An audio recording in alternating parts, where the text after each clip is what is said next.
Bem-vindos a mais uma análise. Hoje a gente vai mergulhar num conjunto de regras bem específico, sabe, as diretrizes da doutrina espírita para a comunicação com os espíritos. O foco aqui é em entender como o tipo de pergunta que se faz pode mudar completamente o jogo. Vamos pensar nisso por um instante. É uma pergunta que mexe com a gente, né? Essa busca por conhecimento, por respostas de uma fonte que, quem sabe, enxergue mais longe. Não importa muito a crença de cada um. Essa curiosidade pelo que está além é algo que nos move.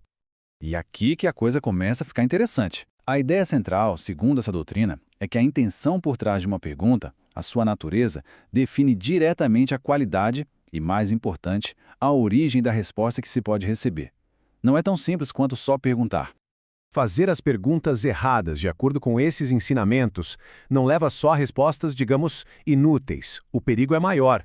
Pode atrair espíritos zombeteiros, levar ao engano ou, na melhor das hipóteses, simplesmente ao silêncio. Essa analogia aqui é fantástica para a gente entender a perspectiva. Ela nos pede para imaginar um especialista, alguém muito sério e ocupado, sendo interrompido o tempo todo por perguntas bobas. A ideia é que espíritos mais elevados simplesmente não teriam tempo a perder com futilidades, da mesma forma que um cientista não pararia uma pesquisa crucial para responder algo sem propósito. E essa distinção é a base de tudo. De um lado, temos as perguntas que eles chamam de simpáticas, aquelas focadas no bem, no aprimoramento moral. E do outro, as antipáticas, que nascem da pura curiosidade, sem um propósito maior. E essas últimas seriam como deixar a porta aberta para espíritos que só querem se divertir ou confundir.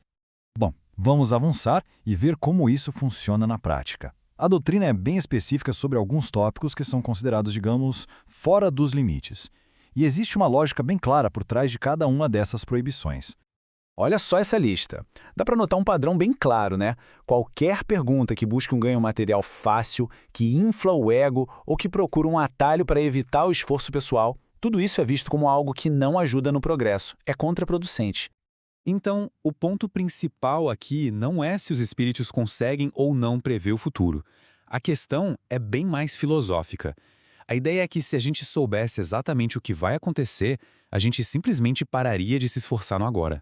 A incerteza do futuro é vista como uma ferramenta fundamental para o nosso desenvolvimento. Certo. Mas e quando comunicações diferentes dizem coisas contraditórias? Isso acontece. E a doutrina aborda isso de frente, colocando a situação como um verdadeiro desafio de discernimento, de saber filtrar. A explicação para isso é até bem lógica. O mundo espiritual é um reflexo do nosso. Existe um espectro gigantesco de inteligência, de conhecimento, de moralidade. Assim como aqui nem todo mundo é especialista em tudo ou tem as mesmas opiniões, lá também não. Nem todo espírito tem a verdade absoluta sobre tudo. Para conseguir navegar nessas contradições, é proposto um método. Não se trata de aceitar tudo passivamente, pelo contrário, é um processo ativo.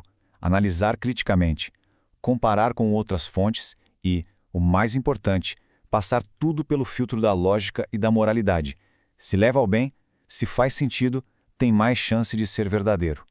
E isso nos leva a um ponto muito prático. Como identificar um espírito que está ali só para enganar? Um fenômeno que eles chamam de mistificação.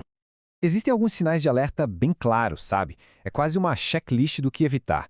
Se uma comunicação mexe com a ganância, com a vaidade, se oferece previsões com data e hora marcada, ou se afasta do propósito principal que é a melhora moral, a recomendação é uma só: desconfiança máxima. Depois de passar por todas essas regras, por todos esses avisos, a gente pode finalmente voltar à pergunta central. Qual é o objetivo de tudo isso? Por que tanta cautela? Essa citação, ela resume tudo. O objetivo final de toda a doutrina é um só: a melhora do indivíduo. Todas as regras, todos os filtros, tudo converge para esse único ponto. A comunicação, então, não é o objetivo final. O que nos leva à grande conclusão. O diálogo com os espíritos é apresentado não como um jeito de conseguir informações secretas ou vantagens, mas sim como uma ferramenta. Uma ferramenta para o autodesenvolvimento, para a evolução moral. É como se fosse um espelho para a autoanálise. E assim, aquela nossa primeira pergunta é totalmente transformada. Se o objetivo não é saber do futuro ou de tesouros, mas sim sobre o nosso próprio progresso moral, as perguntas que importam mudam completamente. A reflexão final que fica é essa: Que tipo de pergunta levaria alguém a se tornar uma pessoa melhor?